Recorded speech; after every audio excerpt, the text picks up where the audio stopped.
So in today's episode, we're going to talk about a problem that I have. That came out wrong. Well, I've done a lot of networking in the house. I've redid the computer system, started with the networking, but the networking here is not in a good state whatsoever. And what I mean is, now on the corner here, you're going to see a Synology NAS, new router, old router. You're going to see Apple Tower, the 4 terabyte time capsule. You're also going to see an extender, and they're crammed together in a tight space, which is going to add some heat.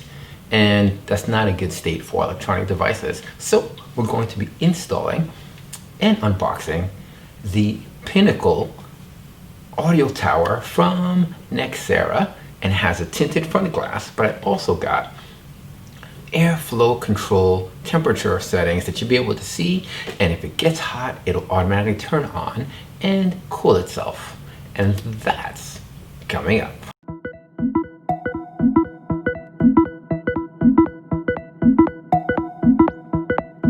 Hey, what's up guys? This is Hervé from Hervé's World, showing you that IT means I try. If you're new to the channel, thanks for stopping by. Don't forget to subscribe. So on this channel we do unboxings, desktop support, life hacks, actual hacking, and beautifications of networking in the house that's really chaotic. Anything to discuss in this episode you'll find right on the bottom over here. Now, you can't get the best products. You can't get the networking that you need, a brand new Synology NAS, and cram them all in a tight space. You're gonna generate a lot of heat, and most tower systems or cabinets don't have the heat dissipation that those items need.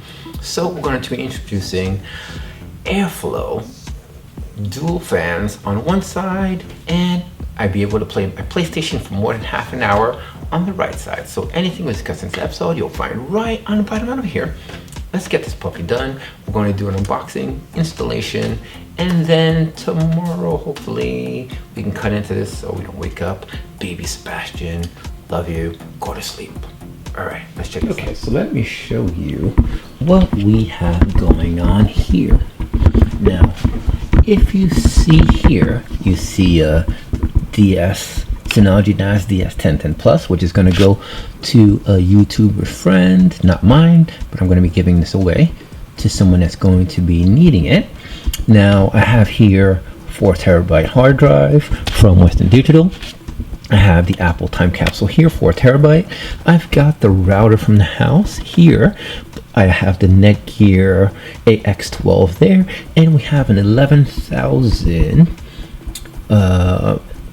square foot extender right there, high gain booster, and it can't live in a tower like this.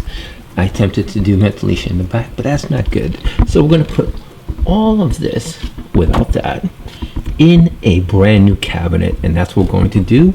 I also have the brand new DS1819 Plus right over here that we would like to get in its own little cabinet, and that is what we got going on. Okay, so this is the Pinnacle one-door audio tower. This is the black and cherry top. Now, they state not to put this together by yourself, but I don't have a choice. So let's take a look.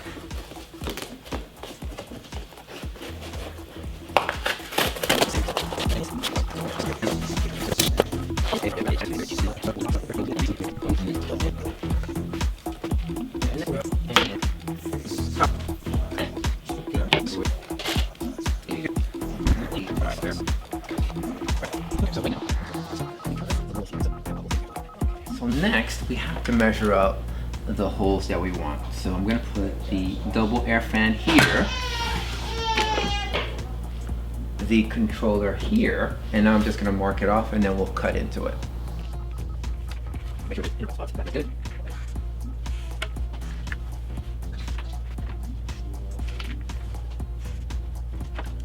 That's good. Next, we're going to do our controller, and right there is good.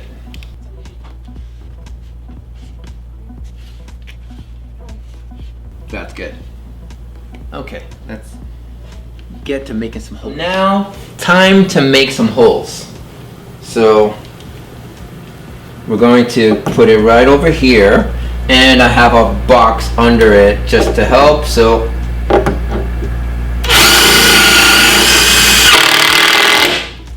Okay, this is going to be a little bit noisy.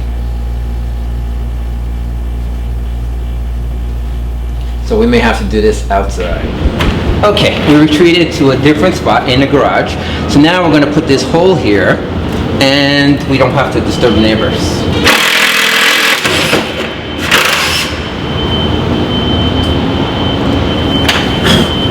Okay, so now I'm going to pop one here, and then we'll just go along accordingly.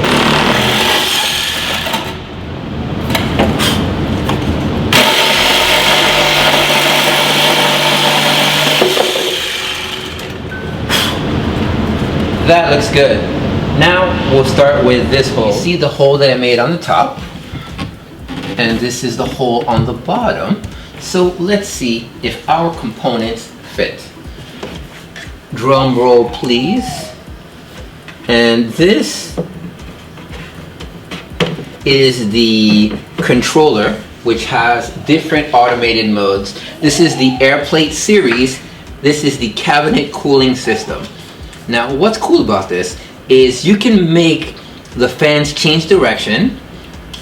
You also have an automated system that will do a couple things. You can program it, you can put the on mode, and what that does is it runs non-stop regardless of the temperature. Pressing up and down the buttons will let you change the modes and speed of the fan no matter what you do. Then there's auto mode. Now this is going to use the thermostat setting with the fans, and when it runs and probes the temperature and reaches and surpasses the temperature settings that you set, it will then run until the temperature inside is done. Okay, next we're going to be putting the screws, and we'll pop these in. So let's take a look.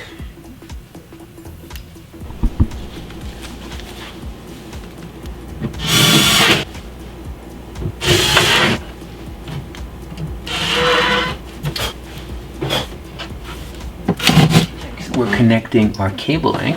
So as you can see, we have the USB fan in, and now we're going to be putting the actual temperature sensor inside, and hopefully everything is exactly where we want it to be.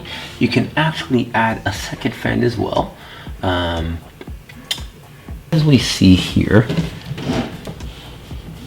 we have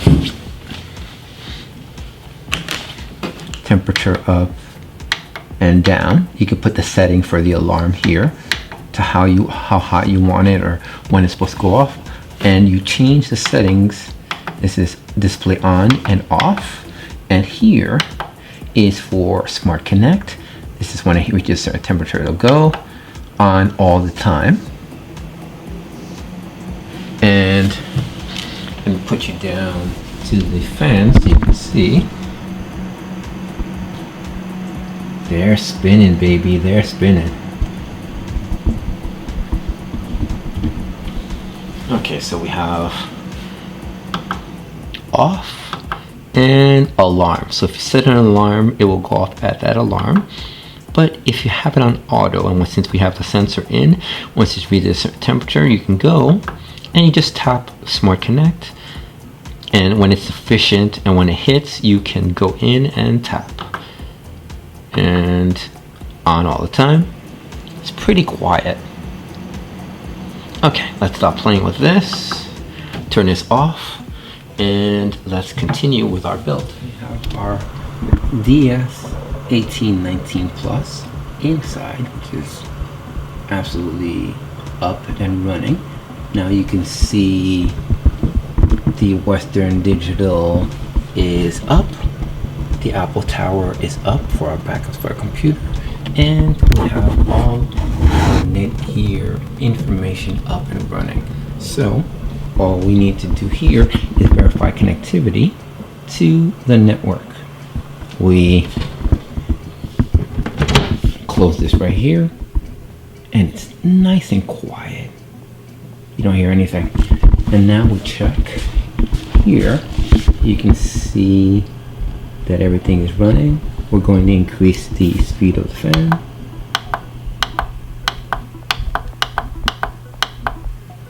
And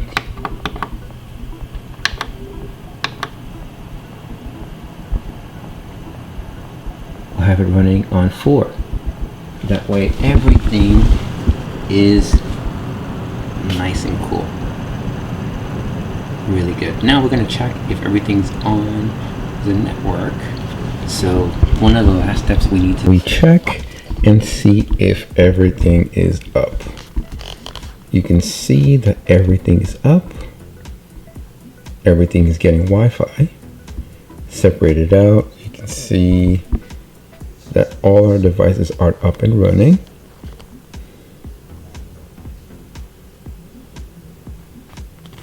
Now let's go and take a look at DSM and see what's going on. Are up and running, good to go. And when we take a look at our storage pool, everything is healthy, everything is normal, everything is up and running. Next, we can run a couple things. Since we have, let me turn this around.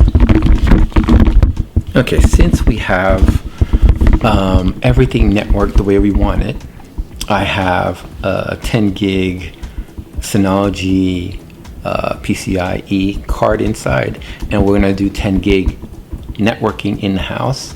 I just wanted to get this part done. Everything is done. And then we're going to take that card out just so you guys can see. We're going to do SSD cache pool with 960 SSD internal cards, one for read, one for write. Should make it a lot quicker. And then we're gonna wait for the hybrid card, which is both SSD cache and 10 gig Ethernet. We're gonna pop it in and we're gonna see.